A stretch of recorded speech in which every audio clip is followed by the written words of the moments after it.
Hello, everyone. Welcome to International Royals TV. Thank you for clicking. Please subscribe to the channel if you haven't already. Please thumbs up if you haven't already. So today we'll be continuing on with King Charles III life history. And previous sessions we did was introduction, early life, family and education, Prince of Wales, which concentrated on military training career, marriages, to Lady Diana Spencer, and then to Camilla Parker Bowles. And then we did official duties. Last session we did was called Reign, and this session is session number 7, and it's called Health. And the source I'm reading from is Wikipedia.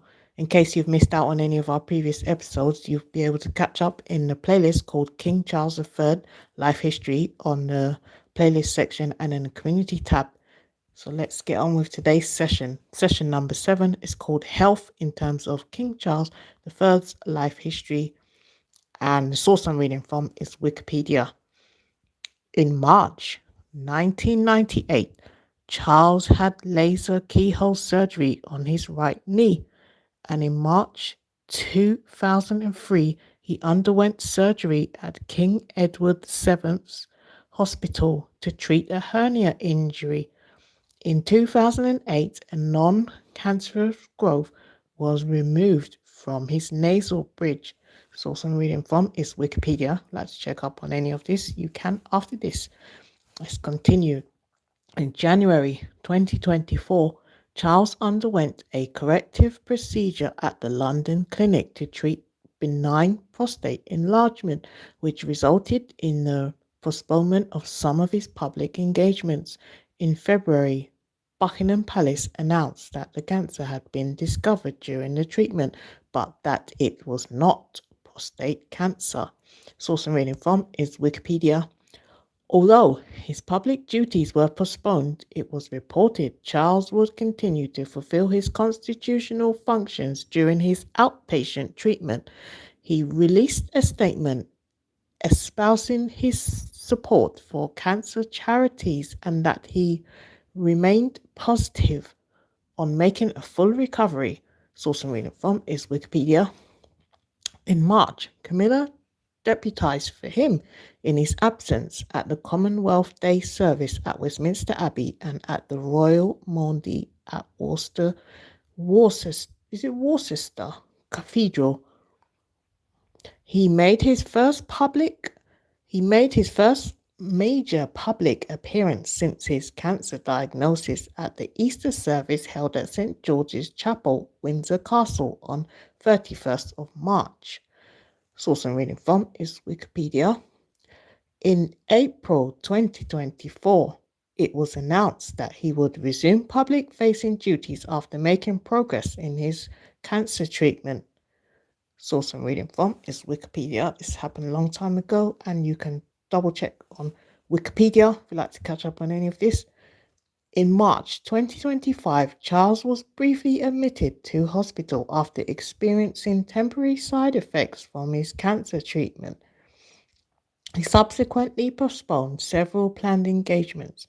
In December, as part of the Stand Up to Cancer UK campaign hosted by Cancer Research UK and Channel 4, he announced that his treatment schedule would be reduced the following year. Glad to see he's feeling better. Source I'm reading from is Wikipedia. The king's openness about his illness, contrasting with the traditionally guarded approach of earlier monarchs, was described by the media as unprecedented and as bringing him closer to the public. Yes, we do wish him all the best, and that is what I'm reading from Wikipedia. In case you'd like to check up and confirm any of these details, let's continue. Next segment is called Diet in terms of King Charles III's life history, and it says, as early as 1985, Charles was questioning meat consumption. In the 1985 Royal Special Television Programme, he told the host, Alistair Burnett, that I actually now don't eat as much meat as I used to. I eat more fish. He also pointed out that the societal double standard whereby eating meat is not questioned, but eating less meat means all hell seems to break loose. He always had a personality and a sense of humour. Source I'm reading from is Wikipedia. In 2021, Charles spoke to the BBC about the environment and revealed that 2 days per week he eats no meat nor fish, and 1 day per week he eats no dairy products. Okay, sounds like a healthy diet. In 2022, it was reported that he eats a breakfast of fruit salad, seeds, and tea. He does not eat lunch, but takes a break for tea at 5 p.m.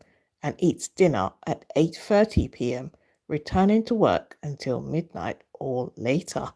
Source I'm reading from is Wikipedia. Ahead of Christmas dinner in 2022, Charles confirmed to the animal rights group People for the Ethical Treatment of Animals that foie gras would not be served at any royal residences. Charles confirmed to the animal rights group People for the Ethical Treatment of Animals, yes, that foie gras would not be served at any royal residences. He had stopped the use of foie gras at his own properties for more than a decade before becoming king. Oh, that's very compassionate. During a September 2023 state banquet at the Palace of Versailles,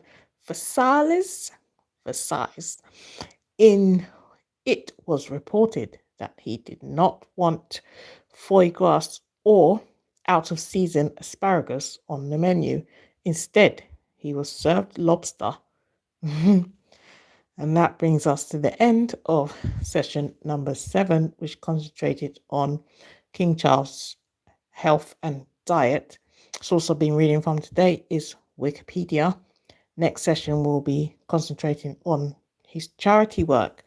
So do thank you for tuning in. Please subscribe to the channel if you haven't already. Please thumbs up as well. Please check out our community tab and the playlist section if you need to catch up with today's session and all the previous episodes. You'll find it in the playlist called King Charles III Life History. If you also might be interested in more of the royal family members' life history series, we have previously done Queen Elizabeth II's life history, Princess Anne's life history, Prince Edward's life history, and Prince Philip's life history. And we're currently doing King Charles' life history, formerly Prince Charles. And we've covered all of the Queen's children that will be. And then the final one we will have to cover is formerly Prince Andrew, now Andrew Mountbatten Windsor. Yeah. So we're not going to leave him out. We're still going to cover him as part of the royal family because he's still the Queen's son. So yeah. And then after Andrew, we will go on to Prince William and then Prince Harry, and then we'll take it further from there. We'll see. I'll put up a poll question and ask you which other royal family member you would like to see the life history series being done in the audio version next. Thank you so much. So what I'm going to do now is put up our poll question. Feel free to interact, and thank you so much for your time. Thank you so much for being here.